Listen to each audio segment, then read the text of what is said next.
Sa ginanap na press briefing ngayong ika-17 ng Nobyembre sa Camp Brigadier General Rafael T. Crame, mahigpit ngunit maayos na seguridad ang ipinatupad ng Philippine National Police sa unang araw ng Peace Rally ng Iglesia ni Cristo, kung saan nananatiling nakahanda ang 16,863 deployed personnel para tiyakin ang kapayapaan at kaayusan.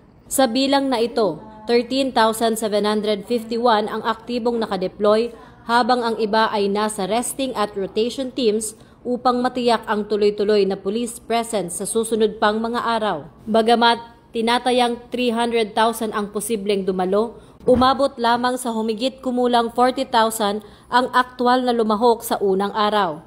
Gayunpaman, hindi binabawasan ng PNP ang kanilang deployment bilang bahagi ng masusing paghahanda upang maiwasan ang anumang insidente, lalo na't layo nitong hindi na maulit ang kaguluhang naranasan sa nakaraang trilyon peso march.